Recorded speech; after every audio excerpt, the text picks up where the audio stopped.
আসসালামু আলাইকুম প্রিয় দর্শক, আজকের পর্বে থাকছে এই গরমে বাচ্চাদের জন্য মুরগির মাংসের পাতলা ঝোলের রেসিপি, যেটা কিনা হবে অনেক পুষ্টিকর, মজাদার এবং সহজপাচ্য। খুবই সিম্পলভাবে এবং অল্প উপকরণ দিয়ে খাবারটি তৈরি করেছি। আশা করছি আপনাদেরও ভালো লাগবে এবং আপনাদের বাচ্চারাও মজা করে খাবে। তো এখানে আর কথা না বাড়িয়ে চলে যাচ্ছি মূল পর্বে। এজন্য প্রথমেই আমি যে হাঁড়িতে রান্না করব সেই হাঁড়িতে দিয়ে দিচ্ছি 3 টুকরা মুরগির মাংস। এখানে 1 টুকরা রানের মাংস রয়েছে আর 2 টুকরা বুকের মাংস রয়েছে। আর দিয়ে দিচ্ছি পরিমাণ মতন লাউ। লাউগুলোকে এরকম পাতলা পাতলা করে কেটে নিয়েছি। এখন দেখুন কি কি মশলা যাচ্ছে। দিয়ে দিচ্ছি একটি মিডিয়াম সাইজের পেঁয়াজ কুচি, দিয়ে দিচ্ছি এইটুকু পরিমাণে আদা এবং রসুন পেস্ট, আরও দিয়ে দিচ্ছি এইটুকু পরিমাণে হলুদ গুঁড়া এবং 1 চিমটি মরিচ গুঁড়া দিয়ে দিচ্ছি। মরিচ গুঁড়োটা একেবারে অপশনাল, বাচ্চা যদি ঝাল খেতে না পারে তাহলে আপনারা স্কিপ করে যেতে পারেন। দিয়ে দিচ্ছি 1 চিমটির মতন জিরার গুঁড়া এবং দিয়ে দিচ্ছি 2 টেবিল চামচ রান্নার সয়াবিন তেল।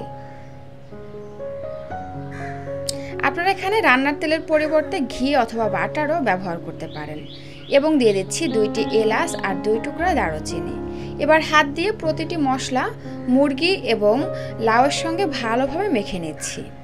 দর্শক, এই গরমে বাচ্চাদের খাবারগুলো এমনভাবে তৈরি করতে হবে যাতে খাবারটা ঘোরপাক না হয়, বাচ্চা খুব সহজে হজম করতে পারে।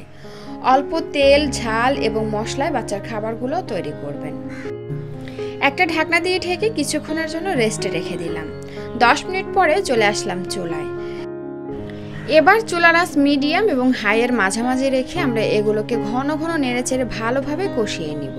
ততক্ষণ পর্যন্ত কষিয়ে নিব যতক্ষণ না সবজি এবং মাংস থেকে যে এক্সট্রা পানি বের হয়ে আসবে এটা ভালোভাবে শুকিয়ে একদম ভাজা ভাজা হয়ে যায়।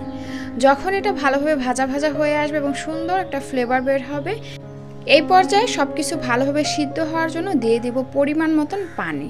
তারপরে চুলার আঁচ হাই হিটে রেখে এর মধ্যে একটা বলক এনে নিব।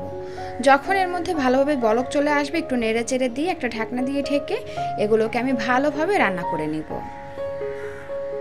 তো এই যে দেখুন আমার মাংস এবং সবজি ভালোভাবে সিদ্ধ হয়ে আসছে। আমি এরকমের ঝোল অবস্থায় নামিয়ে নিচ্ছি, কারণ এই গরমে বাচ্চাদের জন্য ঝোলের তরকারি খুবই উপকারী। ঝোল বাচ্চাদের কোষ্ঠকাঠিন্য দূর করতে সাহায্য করে, বাচ্চাদের পানি শূন্যতা দূর করতে সাহায্য করে।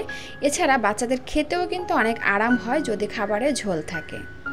তো এই তো তৈরি হয়ে গেল বাচ্চাদের জন্য খুবই পুষ্টিকর এবং মজাদার ঝটপট মুরগির মাংসের ঝোলের রেসিপি। এইভাবে মাংস রান্না করে আপনারা বাচ্চাদেরকে দুপুরে ভাতের সঙ্গে কিংবা রাতে ভাতের সঙ্গে খাওয়াতে পারেন, চাইলে কিন্তু সকালেও খাওয়াতে পারেন।